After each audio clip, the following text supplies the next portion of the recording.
food and shelter and clothing. But the best way is through the gift of his mother. What mother doesn't love her child? And what child, and we're all children of God, could survive without a mother? Listen, we have God as Father, Jesus as brother. Doesn't it seem we need a mother to complete the family? Yes. I said before, in the garden, Jesus promised. After they sinned, Adam and Eve were given a promise of the gift of a mother and the promise of a Savior. Now, if God the Father promised the gift of a mother, when did he deliver? Okay, Genesis 3:15, the beginning of the Bible. In the very beginning, God promises the gift of a mother, but when does he deliver it? When Jesus was on the cross, the last thing he did on this earth was give us the gift of his mother. Okay, everybody, we're going to have available these Slim Jims of 33 days to morning glory. This is free. And we ask you to limit the number. Don't be taking stacks of hundreds. Okay, have enough for everybody. And we are going to begin tomorrow so that we can consecrate on Our Lady's birthday. This is awesome. And how awesome that the Transfiguration actually falls on a Sunday. So we are celebrating it. So there it was, Jesus' last act on this earth. Does that sound unimportant? The last act on this earth, he gave us that gift. Now, he gave us the church and the mother of the church to get us to heaven. These are our guides. Jesus said trust is the key to everything. And when you trust someone, you accept the help they offer you. So listen, everybody. Jesus is offering the help of his mother as the last thing he did on this earth. Are you going to accept it or reject it? If you accept it, that is trust. And remember, C, completely trust. It all fits together. Jesus said the key to everything is trust. And so when we trust someone, we accept the help they are offering. That help is a gift. Why wouldn't we take it? All right? How many people that you love that have ever given you a gift, did you say, nah? You love your mother, your father, your children. If your children ever gave you a gift, you love your children. Would you reject it? Could you imagine? Or what about now your own mother? Your own mother spends all this time making you the most beautiful gift ever. You're going to say, nah, don't want it. You'd be crazy. This is what it's all about. If we trust God, we accept the gift of Mary's help. And to fully utilize that gift, consecrate to her. It's one thing, Jesus giving me a gift. It's another using it. Sometimes you receive gifts and you just put it in the closet. The Pope, they said, has a whole entire segment of the Vatican where he just puts his gifts he gets. He never uses them. Don't let this gift sit in the closet. The gift is Jesus' mother. We all received it. Now to activate it, Lock and load. Right here. This is how you activate the gift. All right? This is it. So, utilize the gift. Consecrate to her. Marian consecration is basically dedicating yourself not to Mary, to Jesus, using Mary's help. Gotta get the difference there. This is to Jesus through Mary, not to Mary instead of Jesus. Man, we as Catholics are not understood. You know, Bishop Fulton Sheen said, millions of people hate what they think is the Catholic Church. But very few, if any, hate what is actually the Catholic Church. The works of mercy can help you with this, and consecration works because nobody knows Jesus better than his own mother. Okay. Jesus gave Mary to us on the cross and said, behold your mother, right? John represented all of us. Well, if Jesus is giving her to us as our mother, we have an obligation. What's that obligation? Honor thy mother. He just gave her to you. So you want to break the fourth commandment? Put her in the closet. Put her in the closet. Never use her. Don't honor her. Honor thy mother. We are commanded to do this. Jesus did. Don't ever worry about loving Mary too much. You can never love her more than Jesus did. In Catholic teaching, consecration to Mary does not diminish love for God. It enhances it. Why? Because all consecration is ultimately to God. Marian consecration just means consecration to God using the help of Mary. Mary is the guide. Jesus is the goal. Advent begins a new journey. May Mary, our mother, be our guide. Anybody here ever climb Mount Everest? Do you know, of the people who have climbed Mount Everest, okay, what's their goal? Get to the top. But not one has ever done it without a guide. Your goal is Jesus. Why is it so crazy to ask for the help of a guide? This is Mary. Mary is the guide. Jesus is the goal. You know, we don't worship Mary, but she has a special role. Think about when you were a kid, you trusted your mother to protect you. Even if your mother died or she abandoned you, she gave you birth.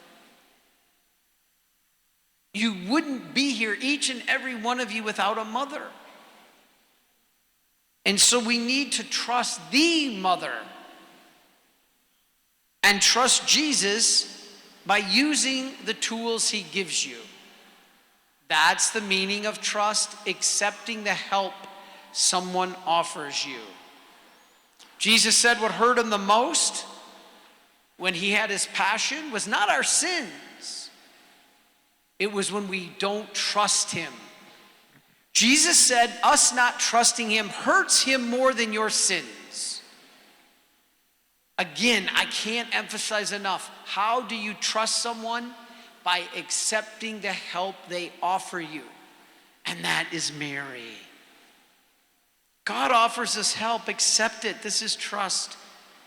St. Louis de Montfort said, Jesus came into the world through Mary, so we should also go through Mary. Simple, but profound. She formed Jesus in the womb. she too can form us in a similar way if we let her. So everybody, the essence of Marian consecration is to give Mary our yes. Yes, Mary, I give you permission to form me into another Christ. You did it with Jesus. Do it with me. You know, I always say, Father Mike always says, Mike Gately, Marian consecration is, he always used to say, the quickest, easiest, surest, and most perfect way to become a saint. That was actually the words of St. Louis de Montfort. But it rings true. Why? She has the queen virtue. What is the queen virtue? What's the king's sin? Pride. So what's the queen virtue? Humility. Do you know, I think it was St. Francis de Sales had a great quote. He said, there are many, many souls in heaven that sinned. There are souls in heaven that took drugs. There are souls in heaven that succumbed to the weakness of the flesh. There are souls in heaven that failed in their duties. But there's not one soul in heaven with the vice of pride. Likewise, he said there are many souls in hell that have done many good things. There are souls in hell that went to church. There are souls in hell that worked at the soup kitchen. There are souls in hell that donated to charity. But there's not one soul in hell with the virtue of humility. Kind of interesting, isn't it? You know, humility is the reason Satan fears Mary. But does Satan fear Mary more than God? Does he? Does Satan fear Mary more than God? Yep. Now why? Okay, I've been using an example that happened to me when I was in school. Now, as I said earlier, you can tell by looking at me, I am a wrestler and not a basketball player. So I started wrestling in 3rd grade. And as I went year after year, I started to get pretty good. I got into high school. I was winning a lot of matches. And I got to my senior year. And I got picked for an all-star team to wrestle the Japanese national champion team.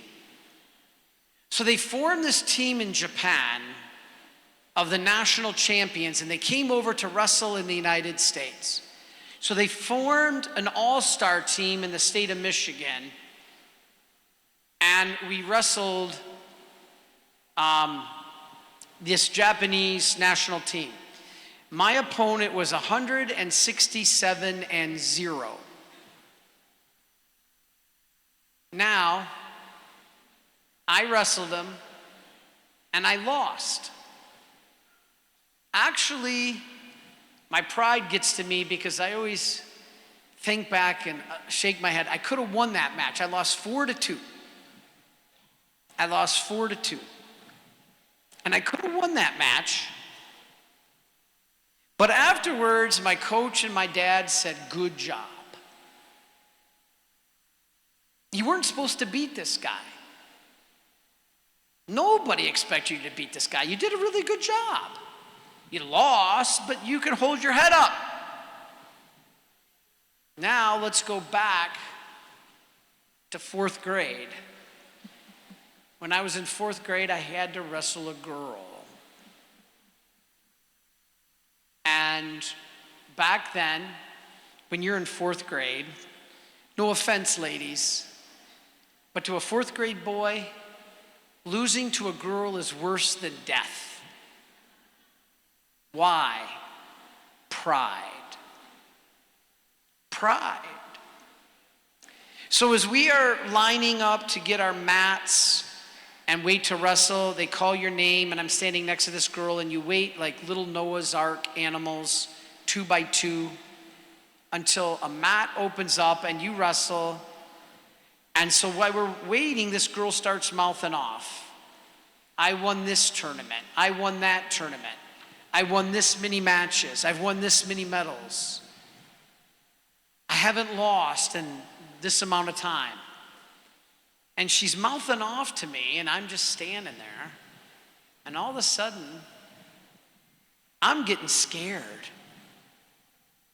Why am I getting scared? Because this girl sounds pretty good. And I can't lose to a girl. And then my dad, tough Vietnam Marine. My dad loves the Filipinos. Loves the Filipinos. He was here in Subic Bay before he went to the Vietnam War in Thailand. And he trained in Subic Bay with the Filipino Marines. He said, there's real men. Courageous, faithful. Then they transferred him down to Mindanao. He was a helicopter pilot. And so my dad's next to me, and this girl starts mouthing off. I won this match, I won that match. And my dad looks at her and he says, well, honey, you are not going to win this match. I about died. Why? Because if I lose this match, my friends will laugh me off the playground. My dad will disown me because you don't lose to a girl. Now, I won that match, but okay. Now, the thing is, go back to Satan. He's not stupid. He knows losing to God, he's God. He knows that God is all-powerful. Satan's a creature. Satan is not a deity. Satan is a creature. And so he's not stupid. He knows God is all-powerful, so Satan can halfway understand getting whooped up on by God. He's God. Just like I could halfway hold my head up when I got beat by the Japanese national champion. I wasn't expected to win. But for me to lose to a little girl is humiliating. It's my pride. And Satan to lose to a 15-year-old Jewish girl is worse than death. So you know what he does? He doesn't want to engage the battle. He runs. What do you do when you're afraid? You run. Why? You only run if you think you're going to get beat. And the reason you run is you don't want to be humiliated and seeing everybody see you get beat. So you make excuses. You walk away. Hey, I got to get up early for work tomorrow. I can't hang around and fight you right now. Satan is the same way. He doesn't want to engage Mary because to get beat by a 15-year-old little Jewish girl is humiliating. He'd rather not engage the battle. He'd rather not fight that fight. And so we have to understand why Satan fears Mary more than God. When someone or something is consecrated, Satan runs. This means that they are set apart by God for his exclusive use. In fact, the word consecrate comes from consecrare, which is Latin. Con means together, and sacrare means sacred, a sacred gathering. The more people we get to consecrate starting tomorrow is more of a sacred gathering. We don't have to be physically next to each other. We're united in spirit. Powerful stuff. And you have it right here. In baptism, we were set apart for the Holy Trinity to be holy. We are changed forever and pledged to the exclusive service of God, by God. God has chosen us to be his own. But God will not do anything in us without our cooperation. We must continually cooperate. Our hope is to do this until it becomes a habit. When consecrated to Mary, she helps you to become a holy disciple as she is. So what are the different forms of consecration? Marian consecration. Join us. Be there. This is important. Why should we consecrate ourselves to Mary? God willed that Mary have a special role, or he would not have given her to us on the cross. We know this because he gave us her as our spiritual mother at the foot of the cross. Now, if you go to the foot of the cross, who's there? Okay. This is Jesus at the cross. Who's there? You have Mary, his mother. You got St. John, the apostle. Who are the other true ladies? Mary Magdalene was there. And Matthew 27 tells us the mother of the sons of Zebedee was there. Who are the sons of Zebedee? James and John. So in other words, people, there's John, and a couple feet next to him is his own mother. If Jesus gave John Mary as his mother, many Protestants say, oh, well, yeah, but that wasn't a spiritual mother. John was young. He needed a natural mother to cook and clean. He needed a natural mother to keep him out of trouble. You know why that isn't true? You know why he gave Mary to John and us as a spiritual mother? Because John's natural mother was right there. That would have been insulting for Jesus to say, well, you know, John, you need an upgrade on your mom. She's really not pulling it together. She's really not pulling her weight. So I'm going to give you my mother because your mother's not doing it. Her laundry's dirty. Her meals are kind of tasteless. We're going to give you my Mary. No. Jesus gave her as a spiritual mother. His natural mother was right there. So if we go to the foot of the cross, Jesus tells us, like John, to take her into our own home.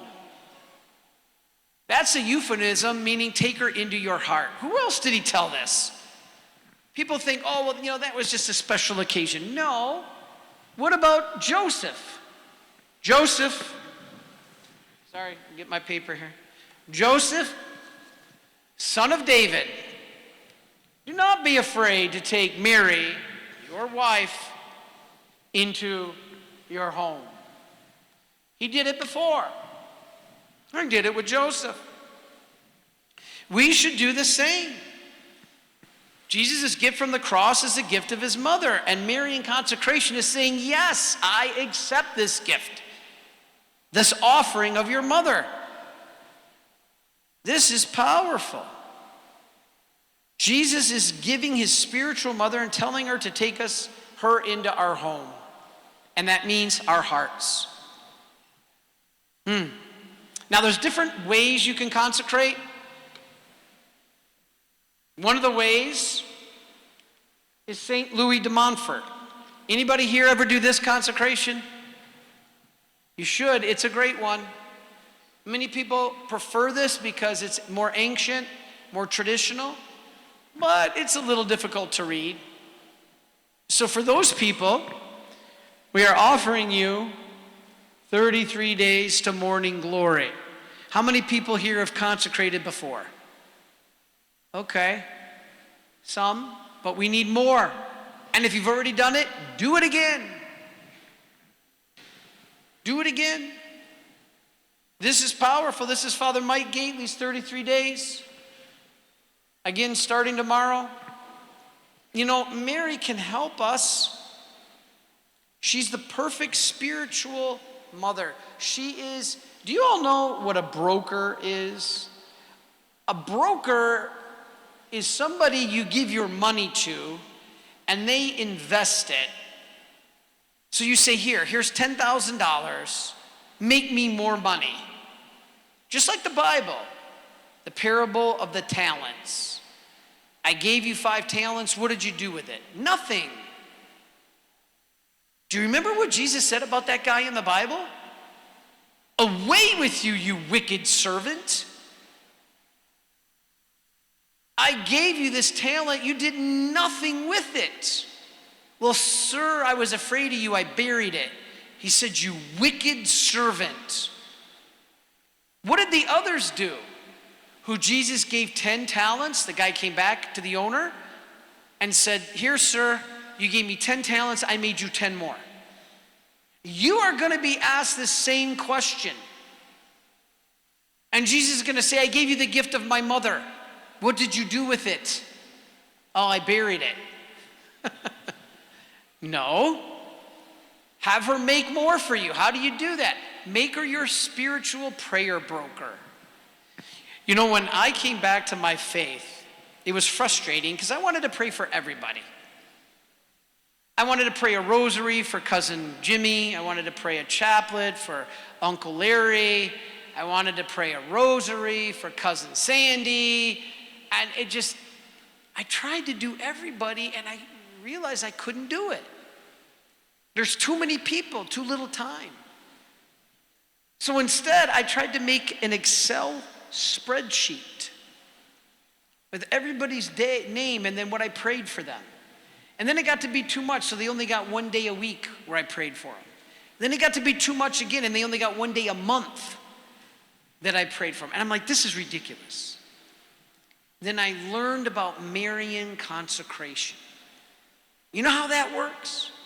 Whatever you do, word, deed, or prayer, you give it to Mary, and you say you invest it. So if you say a rosary, before you finish a rosary, or after you finish it, or before you start it, say, Mary, I'm consecrated to you, I place this in your hands. Pray a chaplet. Oh, do I got to sit there for half an hour? Don't you love that when you want to pray the rosary on a car ride, and it takes a half an hour for the people to mention all the intentions? You can't do it. All you do is say, I'm consecrated to you, Mary. I put this rosary into your hands. And you pray the rosary.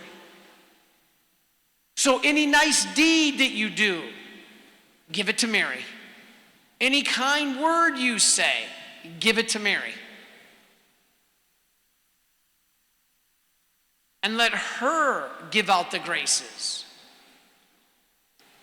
You give her your spiritual merits.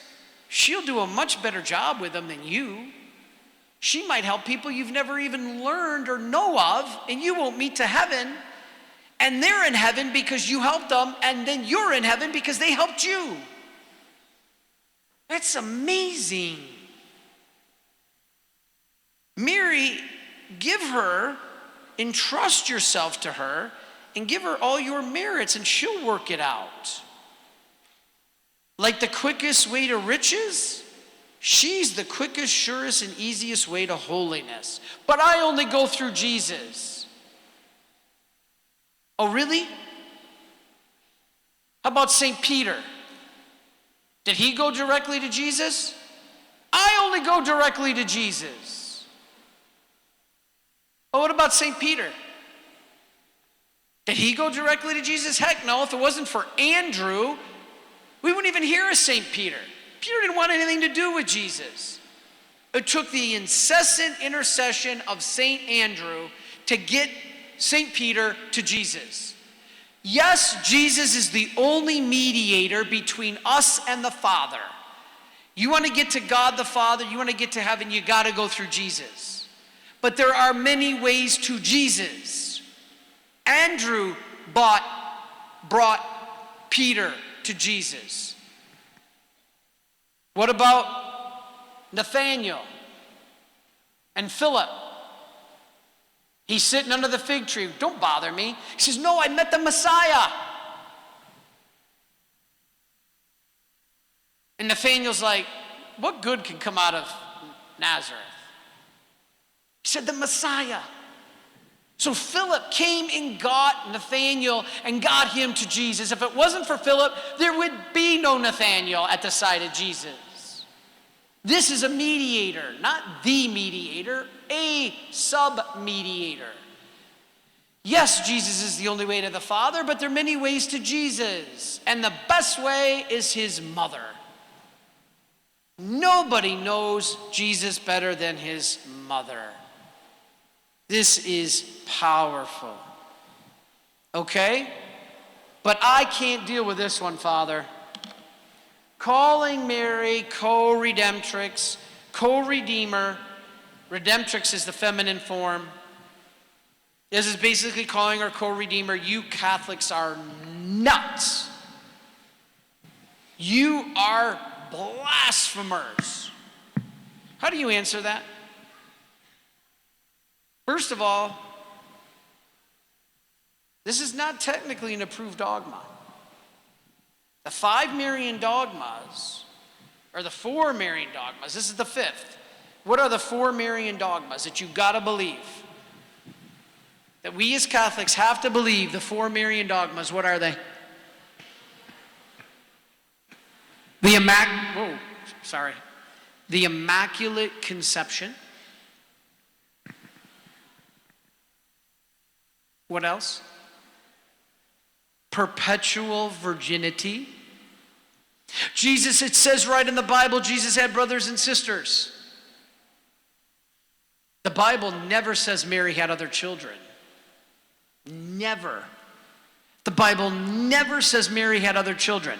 The Bible says Jesus had other brothers and sisters. You know what the Bible was written in? Greek and Hebrew. You know the Hebrew word for brothers and sisters?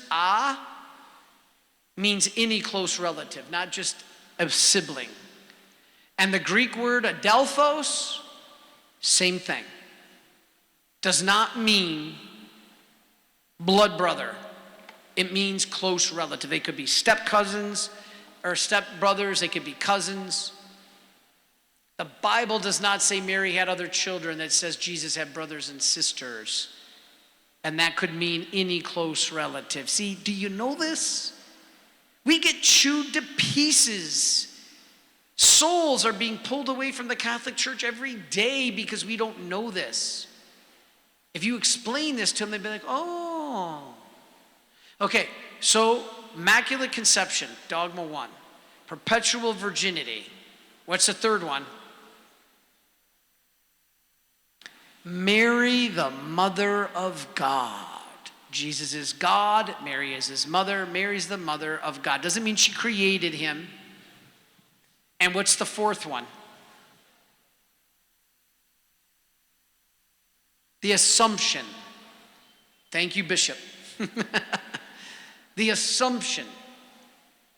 Now you have to believe those. Right now on the table is the 5th Marian dogma. The 5th Marian dogma. How do we defend this?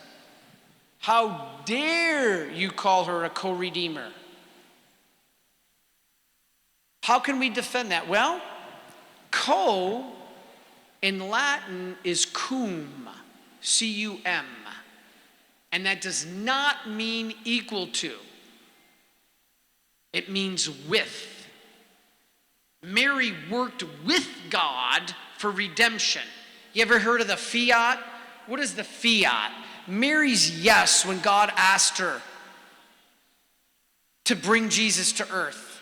She worked with God, not equal to God.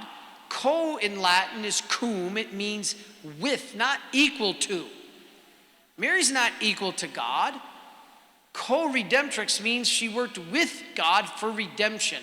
How? She gave Jesus his human nature. Paul calls us co-workers with Jesus in the vineyard. You're saying, St. Paul, we're equal to Jesus? If somebody challenges you, how dare you call Mary a co-redeemer? Say, well, then how dare Paul call us a co-worker with Jesus? We're not equal to Jesus. Exactly, because that's not what co means here. But we don't know this. How about this one? Mary, mediatrix of all grace. Oh, yeah. Can't have that one. You Catholics are blasphemers. No. The church fathers have written since the beginning of the Christian church, Jesus is the head. We, the church, are the body. Jesus is the head. Everything comes from that. We are the body who the head feeds. But what connects the head to the body? The neck. The church fathers have always said Mary is the neck. Everything comes from the head. You eat, it goes through the head, into the head, through the neck, into the body. Mary simply, the graces don't come from Mary, she mediates them. The grace comes from God through Mary to us. Mary participated in a unique way in the reception of grace by the world. It is only fitting that she participates in a unique way in the distribution of saving grace throughout the world. Does it take away from my relationship with Jesus? No. On the contrary, it heightens it. It's a way to express the ultimate goal and end is God. As the Vatican II teaches, calling upon Mary's intercession does not hinder in any way the immediate union of the faithful with Christ, but on the contrary, fosters it. All right, last paragraph. I want to give you two stories because I think they're both powerful. The first one's more an example. All right, what is this? Pieta. Who did it? Who did it? Michelangelo. Now, Scott Hahn did our retreat a few years ago. I'm good friends with Scott Hahn. Anybody here listen to his stuff? Scott Hahn is great. Scott Hahn did our retreat. And he said, picture you go back in time to a Renaissance art fair. And all the artists are standing right next to their masterpiece. So there you walk in and you see Michelangelo. Now he had many masterpieces, the Sistine Chapel, David, the statue of David. But this is his masterpiece. Now, Scott Hahn says, imagine going into that art fair, you go back in time, and you walk in and there's Michelangelo standing next to the Pieta, and you went up to him and said, wow, this piece of work, this Pieta, this speaks to me. This really sinks into my heart. This piece of art moves me. It's beautiful. Do you really think Michelangelo's going to look at you, fold his arms, and say, I'm offended? That's ridiculous. Michelangelo would say thank you. When you honor the art, you honor the artist. Who's the artist? God. Who's the art? Mary, his greatest piece of art. This is Mary. And so when you honor the artist, when you honor the art, you honor the artist. When we don't worship her, we honor her. God, what a beautiful creation that you gave me as a gift. If somebody gave me a little carved pieta, I would say, thank you so much, I accept this. What a beautiful gift. And so we have to understand this. By consecrating ourselves to Mary, she will always point us to Jesus. Her will is perfectly united with God's will. Mary's life was set aside for the purpose of holiness and serving God, and that's what Marian consecration does. By following her example, you completely give yourselves to Christ. That's the whole point, everybody. The whole meaning of Marian consecration, you follow her example because she was the perfect disciple who gave herself completely to Christ. Don't you want to become the perfect disciple who gives yourself completely to Christ? I don't know why not. Well, if you do, you consecrate to Mary. Now with that, I want to finish with a story and then a quote, and we're done. Let's go to the story. Can we turn the next slide? Ron, are we able to turn to the next slide? For some reason, the clicker's not working. There we go. I haven't found too many people in the Philippines that are familiar with this story. Anybody here know the story of Father Stephen Shire? Got one, two, 3, 4. Wow, 4. 4 people know the story of Father Stephen Shire. This is one of the most amazing stories ever. I'm going to tell it to you real quick. When I was discerning coming to the Marian Fathers, I did not have a devotion to Mary. But I didn't know how important it was. God did, so he did something about it. I got on a plane and I flew down to ETVN. And I did a retreat there with the guys that worked at Mother Angelica. Anybody know here Mother Angelica? Remember her from ETVN? And they worked at her shrine and they took care of the grounds. They mowed the grass, they raked the yard. And so these guys were the ones taking care of Marian consecration, or taking care of Mother Angelica's shrine and the grounds. So I went there and I stayed with them to do a retreat. They were called the Knights of the Holy Eucharist at the time. Later they became the Heralds of the Gospel. Well, anyway, I was staying with them, and then one morning we all get up, we have breakfast, and they all went out on their work detail. So mowing and trimming and all that. I decided to go do my holy hour over at the shrine, and I was praying inside the church. And all of a sudden, after a few hours, it was time for a break, and I said, all right, I'm going to go back to the house. And I walk out the front doors, and if you've ever been to ETVN, the Mother Angelica shrine, there's a giant cobblestone, kind of like an entryway, like a open area that you could see anybody anywhere around. You have a clear view. So I walk out, there's nobody around, and I'm walking back to the house, and all of a sudden, out of nowhere, there is a guy standing next to me. And he starts walking with me, and he says, "Hi, Chris. Are you enjoying your stay?" Now, I didn't remember meeting this guy, so I said, yeah. I was not sure who he was, and I said, yes, I'm enjoying my stay.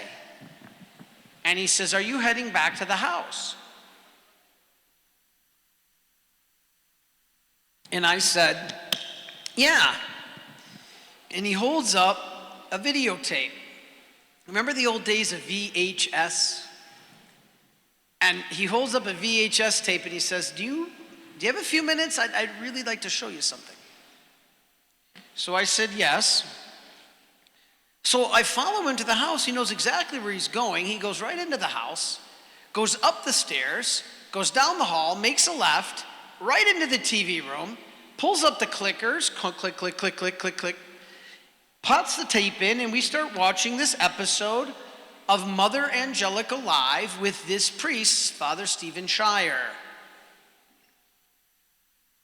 And so he sits down next to me. We're watching this. I had never seen this. I'd never heard of this guy.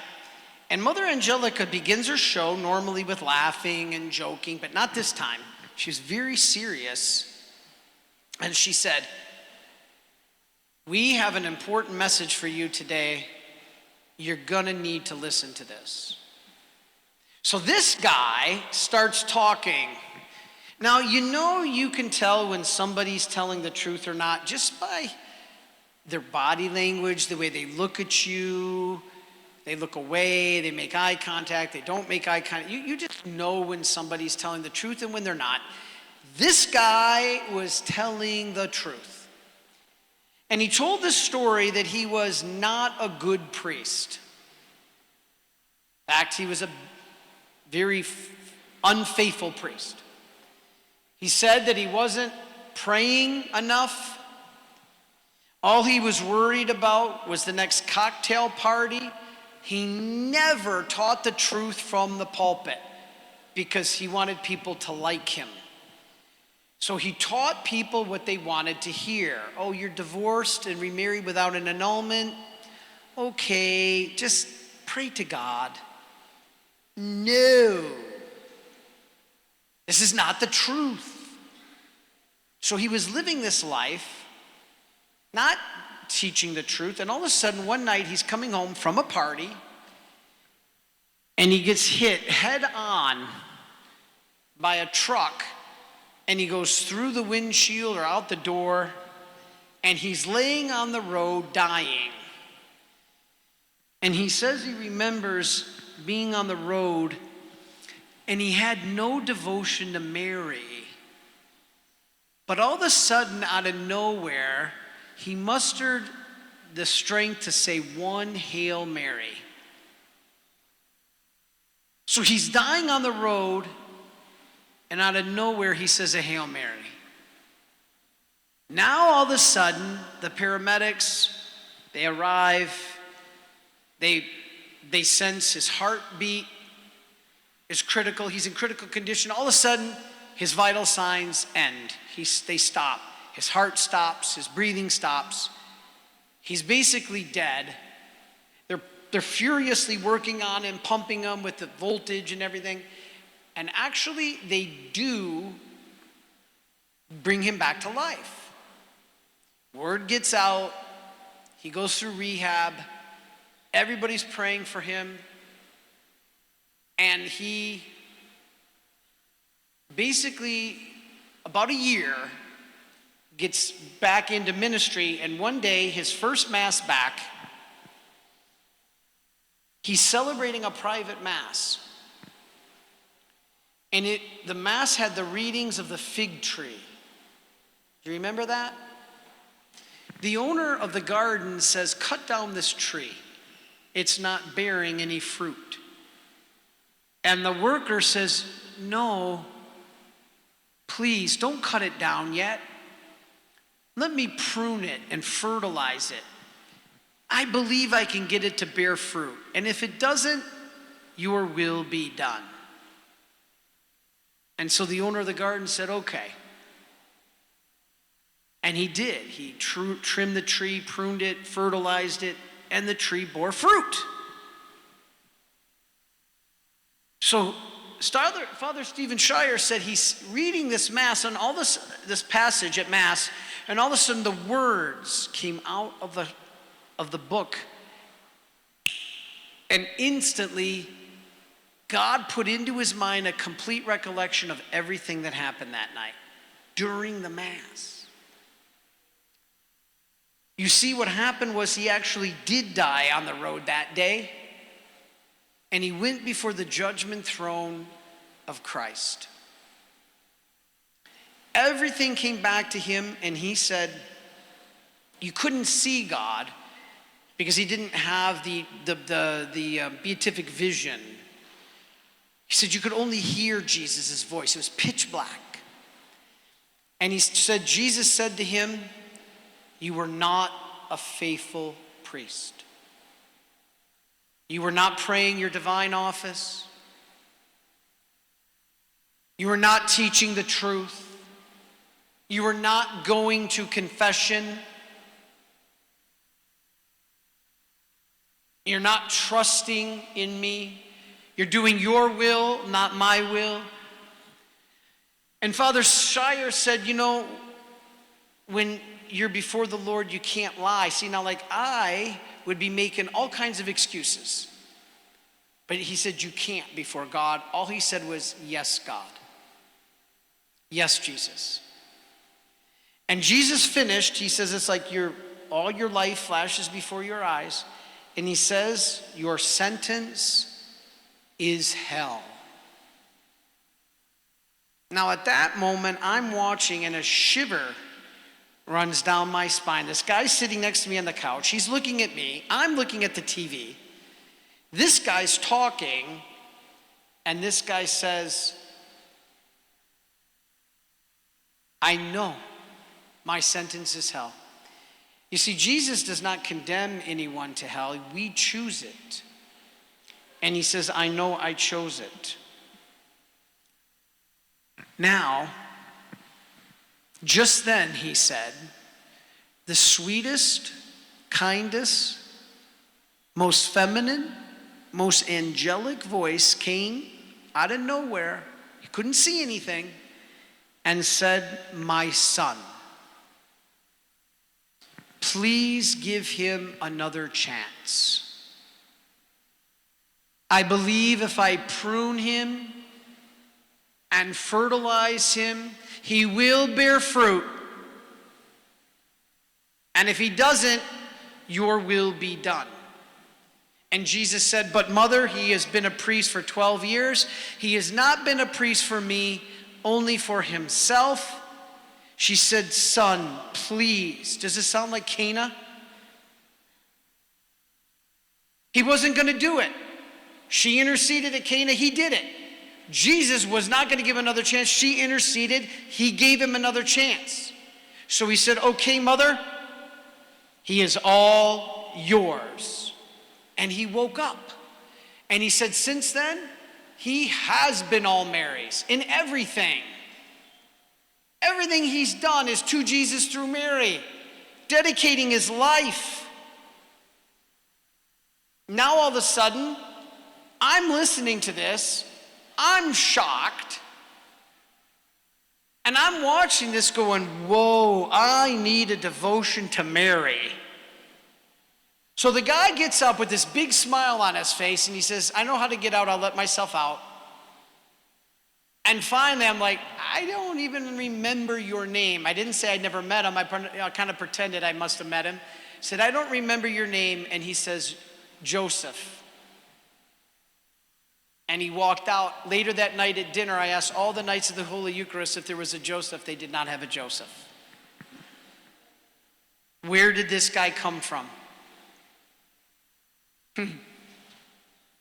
I needed a devotion to Mary. And God, through St. Joseph, made sure I got it before I came to the Marians. I was scheduled to come to the Marians within 3 weeks of that. And I did. Now, when I went to the Marian Fathers, I was working one late night as a postulant. It was pouring rain, and I'm doing a paper for my philosophy class, metaphysics. And all of a sudden, there's a knock on the door. I go to the door, open it up, and I see a man wearing this habit. Not this guy, another guy, but he's wearing this habit. And he says, hi, I'm brother so-and-so. Father Don Calloway said I could stay here tonight. I look at him and I'm like, no way. You're from the Intercessors of the Lamb. He's like, yeah. I said, Father Stephen Shire. He's like, yeah. I'm like, whoa. He's like, yeah. I'm like, do you know him? He's like, of course. I'm like, his story, it like changed my life. But there's one thing I don't understand about his story that has bothered me ever since. Do you mind if I ask you? He's like, well, I don't know if I can answer it, but go ahead. I said, it was easy to see in that story the mercy of Mary. She gave him another chance, but where was the mercy of God? How come Jesus didn't say, I'll give you a second chance? Why are we messing around with Mary here? And he smiled and he says, well, if you listen to Father Stephen Shire, he answers that question because he said that God is not just mercy. He is mercy and justice.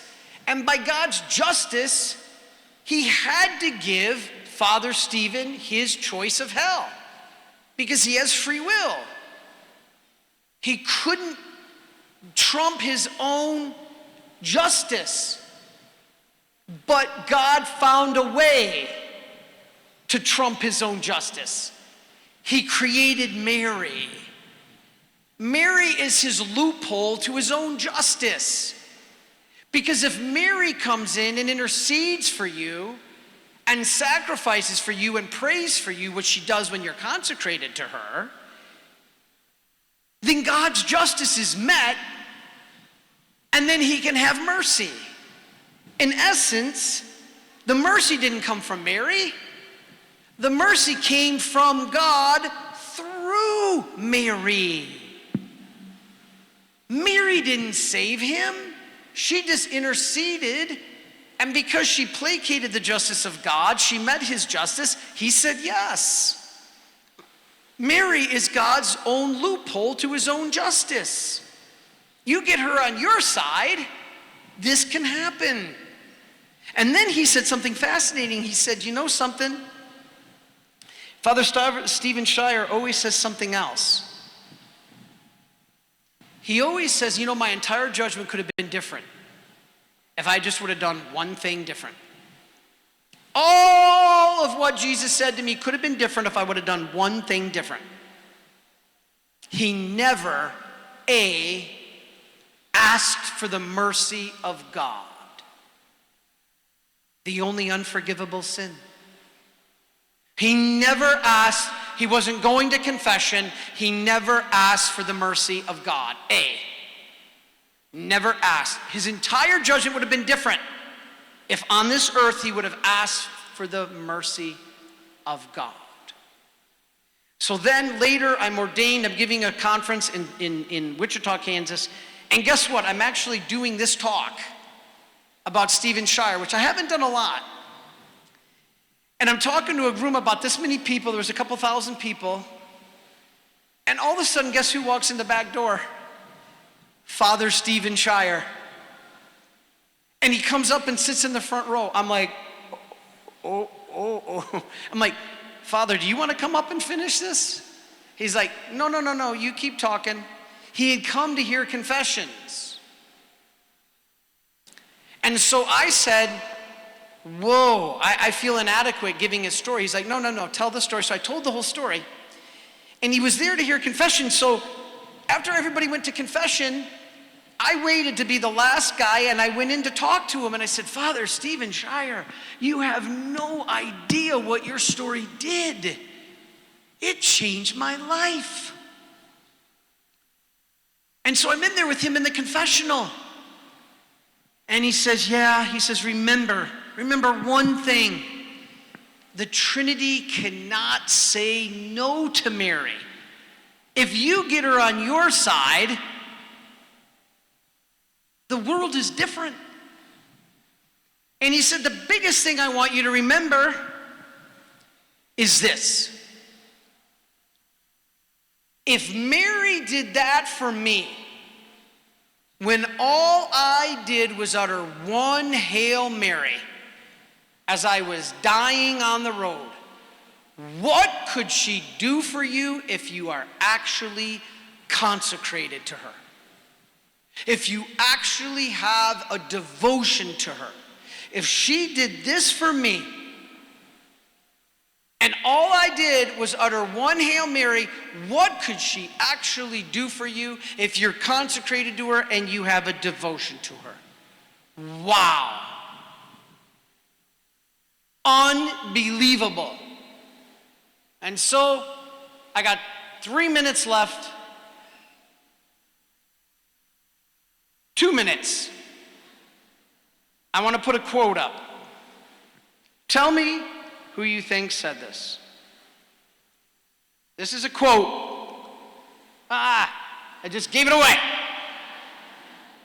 We are all children of Mary. Mary is the mother of Jesus and the mother of us all. If Christ is ours, his mother is also ours. She, the lady above heaven and earth, here passes the woman who is raised far above all women, indeed above the whole human race.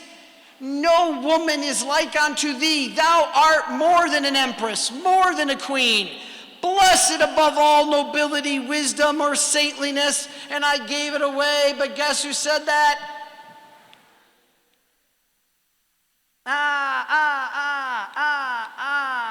Martin Luther.